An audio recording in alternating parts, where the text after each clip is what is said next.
Hello दोस्तों, एक गाना हम लेकर आए हूँ। जैसा हो कमेंट की जरूर बताना। नाच गीत है।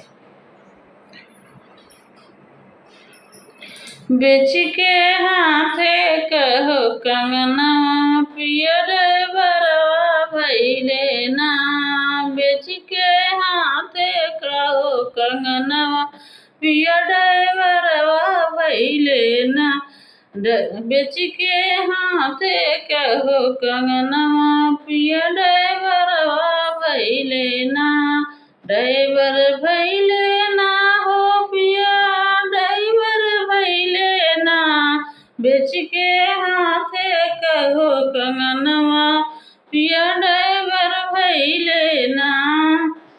एतने जतन से मोरे ससुर पढ़ौले बेटा मोरा मास्टर हुई है ना। बेटा मोरा मास्टर हुई है ना। टूटिया सासू कर मनवा पिया ड्राइवर भैले ना। बेच के हाथे कहो कंगनवा पिया ड्राइवर भैले ना।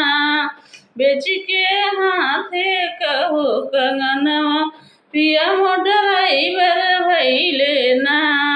एतने जतन से मोरा जेठवा पढ़ौले भैया मोरा मास्टर हुई है ना।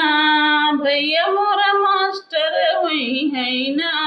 टूटिया जेठनी कर मनवा पिया ड्राइवर भैले ना। बेच के हाथे कहो कंगनवा पिया ड्राइवर भैले ना। ड्राइवर भैले ना हो ड्राइवर भैले ना। बेच के हाथे कहो कंगनवा पिया ड्राइवर भैले ना। एतने जतन से न मोरा ननदुइया पढ़ौले साला मोर कलेक्टर हुई है ना। साला मोर कलेक्टर हुई है ना। टूटिया ननदी कहो गुमनवा पिया ड्राइवर भैले ना। टूटिया ननदी कहो गुमनवा पिया ड्राइवर भैले ना। ड्राइवर भैले ना हो ड्राइवर भैले ना।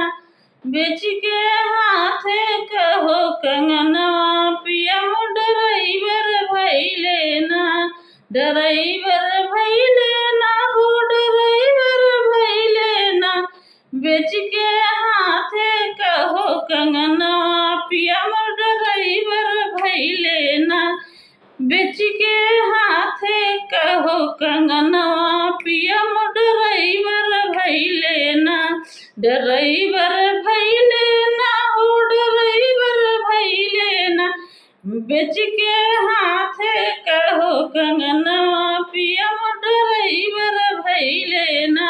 ड्राइवर भैले ना हो ड्राइवर भैले ना। बेच के हाथे कहो कंगनवा पिया ड्राइवर भैले ना। हेलो दोस्तों, जैसा हो कमेंट के जरूर बताना। लाइक करना, सब्सक्राइब करना।